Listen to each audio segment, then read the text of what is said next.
پاک افغان سرحد پر فتنہ الخارج کی دراندازی کی کوشش ناکام بنا دی گئی۔ سیکورٹی فورسز کی مؤثر کارروائی، 33 خارجی جہنم واصل، اسلحہ، گولہ بارود اور دھماکہ خیز مواد کا بڑا ذخیرہ برآمد۔ وزیر اعظم محمد شہباز شریف اور صدر آصف علی زرداری کا یوب کے سرحدی علاقے میں فتنہ الخارج کے دہشت گردوں کے خلاف کامیاب کارروائی پر سیکورٹی فورسز کو خراج تحسین۔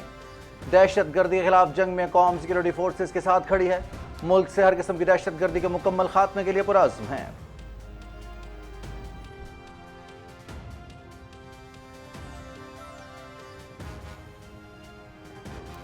3 ارب 80 کروڑ ڈالرز کی آئی ٹی برآمدات کے ہدف کا حصول خوشائن۔ وزیر اعظم کے آئی ٹی برآمدات 30 ارب ڈالرز تک لے جانے کے لیے لاہ عمل پیش کرنے کی ہدایت۔ ڈیجیٹائزیشن کے ذریعے معیشت کی ترقی کے لیے ترجیحی بنیادوں پر اقدامات کیے جا رہے ہیں۔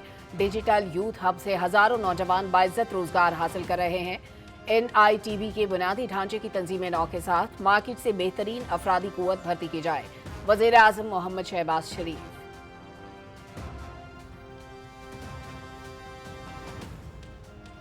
مسلم لیگ نون کے صدر محمد نواز شریف سے وزیر دفاع خواجہ محمد آصف کی ملاقات، باہمی دلچسپی کے امور اور ملکی مجموعی سیاسی صورتحال پر تبادلہ خیال۔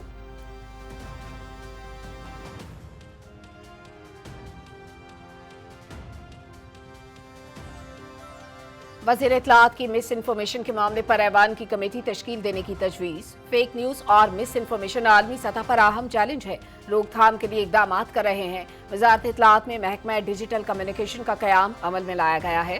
معرکہ حق کے دوران پاکستانی قوم نے بیانیے کی جنگ میں بھی کامیابی حاصل کی، دشمن کو واضح پیغام دیا کہ ایوان اپنی مسلح افواج کے ساتھ کھڑا ہے۔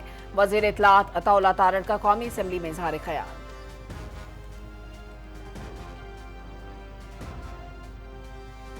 پاکستان کا غزہ کے لیے راشن اور ادویات پر مشتمل 18ویں امدادی کھیپ روانہ۔ وفاقی وزیر اطلاعات و نشریات عطا اللہ تارڑ نے امدادی سامان روانہ کیا۔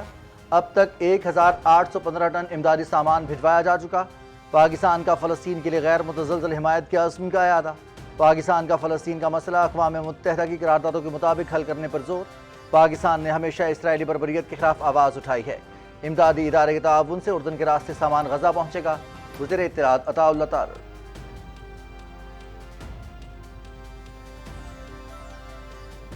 وزیر اعلیٰ پنجاب سے آسٹریلیا کے ہائی کمشنر نیل ہاکنز کی الوداعی ملاقات۔ ٹیکسٹائل، فوڈ پروسیسنگ، معدنیات اور آئی ٹی خدمات میں تجارت کو وسعت دینے پر تبادلہ خیال۔ پاکستان اور آسٹریلیا کے روابط اور تعلقات خاص اہمیت کے حامل ہیں۔ ایس آئی ایف سی کے تحت سرمایہ کاری، ٹیکنالوجی منتقلی اور دیر پا شراکت داری کو فروغ دیا جا رہا ہے۔ مریم نواز شریف۔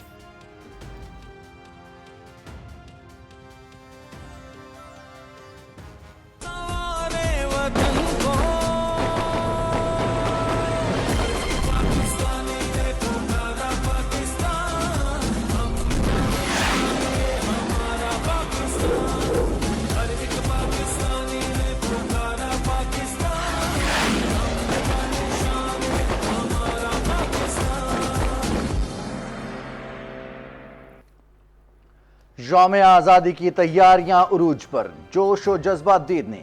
قوم مسلح افواج کے شانہ بشانہ وطن عزیز کو ناقابل تسخیر بنانے کے لیے پرعزم۔ سرکاری اور نجی عمارتوں کو قومی پرچموں اور سبز و سفید روشنیوں سے سجا دیا گیا۔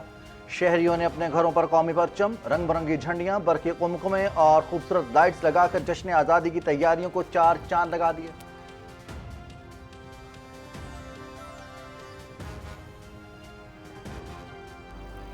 وطن کے عظیم سپوت میجر طفیل محمد شہید نشان حیدر کا 67واں یوم شہادت۔ مساجد میں قرآن خوانی اور دعاؤں کا اہتمام۔ علماء کرام کی شہید کے درجات کی بلندی کے لیے خصوصی دعائیں۔ سروسز چیفز اور مسلح افواج کا میجر طفیل محمد شہید کو شاندار خراج عقیدت۔ میجر طفیل محمد شہید نے مشرقی پاکستان کے لکشمی پور سیکٹر میں دشمن کا بہادری سے مقابلہ کرتے ہوئے جام شہادت نوش کیا۔ قوم اپنے شہداء کی قربانیوں کو کبھی فراموش نہیں کرے گی۔ ISPR۔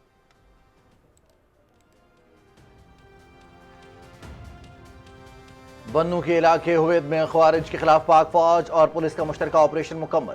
کئی مشتبہ افراد کو پولیس نے حراست میں لے لیا۔ آپریشن کے دوران خوارج کے 2 مقامی سہولتکاروں کے گھر بھی مسمار کیے گئے۔ اہل علاقہ نے پاک فوج کو اپنی بھرپور حمایت کا یقین دلایا۔ پاک فوج اور پولیس علاقے میں دیرپا امن کے قیام اور دہشت گردی کے خاتمے کے لیے پرعزم۔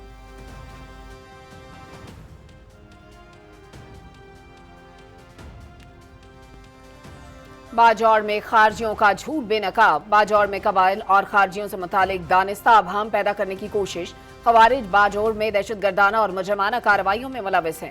خیبر پختونخوا حکومت اور سیکیورٹی حکام نے وہاں کے قبائل کے سامنے 3 نکات رکھے۔ خوارج اور ان کے سہولت کاروں کے ساتھ حکومتی سطح پر بات چیت کا سوال ہی پیدا نہیں ہوتا، سیکیورٹی ذرائع۔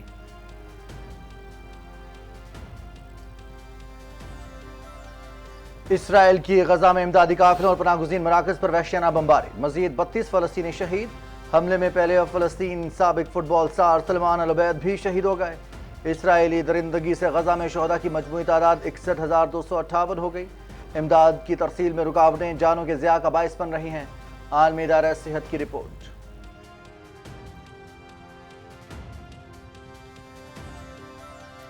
اسرائیلی سیکیورٹی کابینہ نے وزیر اعظم نیتن یاہو کی غزہ پر عسکری قبضے کی تجویز منظور کر لی۔ غزہ سٹی پر مکمل قبضہ کر کے لاکھوں افراد کو انخلا پر مجبور کیا جائے گا۔ اسرائیلی وزیر اعظم غزہ کے تمام علاقوں کا کنٹرول سنبھالنے کے خواہاں غزہ کو حماس کے حوالے نہیں کر سکتے۔ نیتن یاہو: اسرائیل کو کسی صورت غزہ پر مکمل کنٹرول کرنے کی اجازت نہیں دی جائے گی۔ فلسطینی تنظیم حماس۔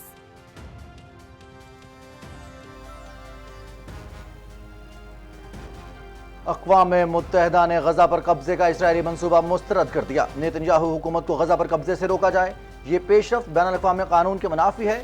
اسرائیل قبضہ ختم کر کے فلسطینیوں کو حق خود ارادیت دے۔ اقوام متحدہ کے انسانی حقوق کے ہائی کمشنر فوکر ترک کا مطالبہ۔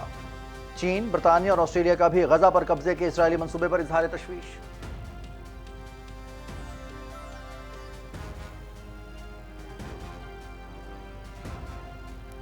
بھارت پر امریکی ٹیرف میں اضافہ، امریکہ بھارت کشیدگی بڑھ گئی۔ بھارتی وزیر دفاع نے امریکہ کا دورہ منسوخ کر دیا۔ امریکی ٹیرف کے جواب میں بھارت کا امریکہ سے ہتھیار نہ خریدنے کا فیصلہ۔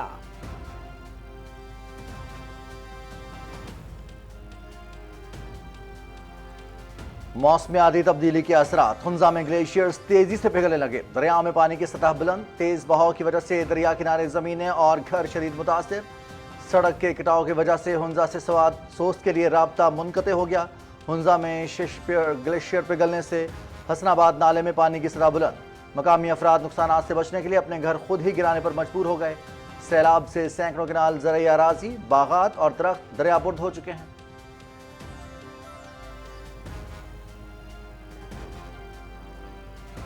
اور اسلام آباد سمیت ملک کے مختلف حصوں میں بارش، 12 اگست تک دریاؤں کے بالائی علاقوں میں مانسون سسٹم کمزور رہنے کا امکان، انتظامیہ کو الرٹ رہنے کی ہدایات۔ رواں سال موسم مانسون بارشوں کے باعث مختلف حادثات میں 164 شہری جاں بحق، 582 شہری زخمی، 216 گھر متاثر اور 121 مویشی ہلاک ہوئے، D G P D M میں۔